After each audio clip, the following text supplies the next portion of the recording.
Feastables is on its way to become a top chocolate company in the US, but how did a 24-year-old from North Carolina sell 1 million bars of chocolate in just 3 days? Well, with a combined following of 300 million people and god-tier marketing strategies, this is how Mr. Beast has set up Feastables to become a success. We all know and love chocolate. If you're anything like me, you can't resist the urge to pick up a Twix bar when strolling through a local grocery store. Many people can't even go a day without chocolate. With how good it is, it's no wonder why 2.8 billion pounds of chocolate are consumed yearly. I guess your mom got really hungry this year, huh? Though, when in a store, one can't help but notice how big the aisles are for chocolate. Many of the brands you see on the shelves today have been working away for tons of years to even get recognized and make good sales. But then your local YouTuber comes along and launches Feastables and makes millions of dollars, and if you're reasonable, you must be thinking,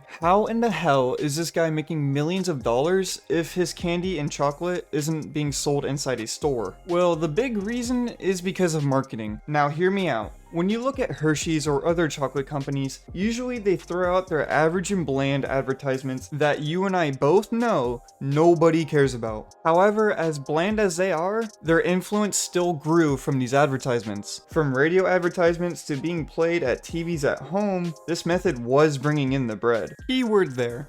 Was. Jimmy saw this method and completely shit on it altogether, calling Hershey's way of marketing completely outdated. Just a lot of modern snacks. They've just been here forever. They're kind of boring. Honestly, I think Hershey's bars just taste like shit and no one really competes with them. And I think it's time someone just comes in there and it's like, make new products and innovate or just get the fuck out of here. Knowing that his fan base is comprised of mostly kids and teens, Jimmy flooded his audience with videos and announced on all of the most popular social media platforms: YouTube, TikTok, Instagram. Feastables was in your feed whether you liked it or not. You could be watching TikToks of cats doing the gritty, and a post about Feastables would hit you straight in the face seconds later. And that's what I call advertising. And with 300 million customers watching him, I mean followers, Feastables was able to sell 330,000 bars on the first day alone. But that's not all. Before the announcement, Jimmy preemptively shipped out locked packages to some of the top influencers in the world. We're talking the likes of Casey Neistat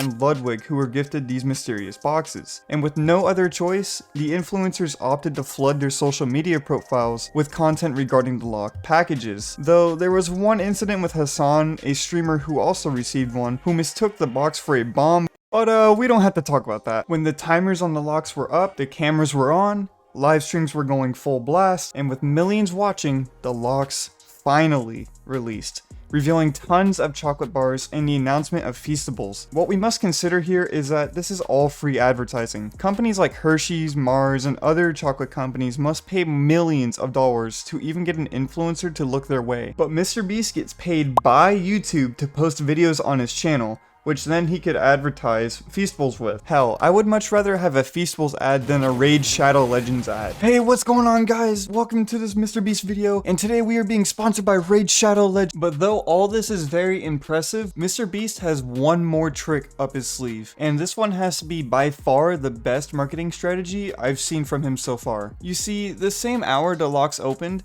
a video was posted on Mr. Beast's main channel labeled World's Most Dangerous Escape Room. The video played out like any other, but halfway through, Feastable bars were dropped on the crew and the company was announced. During this segment though, Jimmy said that 10 random bars out of the millions he would sell would have a golden ticket. Those lucky enough to get their hands on a golden ticket, however, would get a one-way ticket into Mr. Beast's video of them competing for a chocolate factory. This man is playing Willy Wonka in real life. Oh, and did I forget to mention that if you didn't win the chocolate factory, you could win $1 million in other prizes? Jimmy promised lucky customers that didn't get a golden ticket the chance to get a Tesla, boats, a bike, or anything else your heart desires. And let me just tell you, the second I saw this ad, my mind went immediately back to 2012 with the Danimal sweepstakes. Seriously guys, who the hell won that shit? Now one could argue that this is one of the best money-making moves he could possibly make, simply because people would die to even share an hour with their favorite YouTuber, and with all this hype to get into a Mr. Beast video, millions would run to buy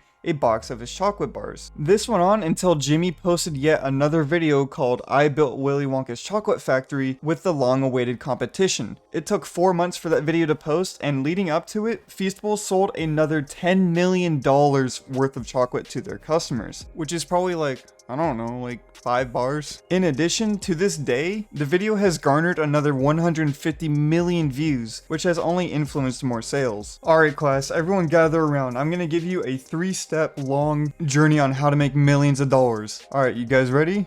Okay, step 1, announce the giveaway. Step 2, wait months so that people FOMO buy to win said giveaway. Step 3, profit. Now, although this is an amazing short-term success with the likes of chocolate companies have ever seen, Mr. Beast must be able to win in the long run. But luckily, he has already taken the steps to do so. Firstly, by incorporating CEO Jim Murray from RX Bar into his ranks, which said company was bought out by Kellogg's for $600 million. Secondly, he must get his products on the shelves of big retailers, and as I'm writing this, it looks like he actually got him into Walmart, so that's a really big step forward. Obviously, this is not financial advice or anything like that, it's just my opinion on what I think would work. I mean, it's not gonna hurt to get more eyes on your brand, and again, in my opinion, he's gonna have to make sure his brand sticks out from all the other big giants in the space. But finally, seeing how Jimmy has been handling Feastables and Beast Burgers so far, there's no doubt he knows what he's doing, and with a great product, low advertising costs, and genius marketing, that's how Feastables will become a top chocolate company. Alright, video's over. I'm gonna go get some coffee, and maybe even some chocolate.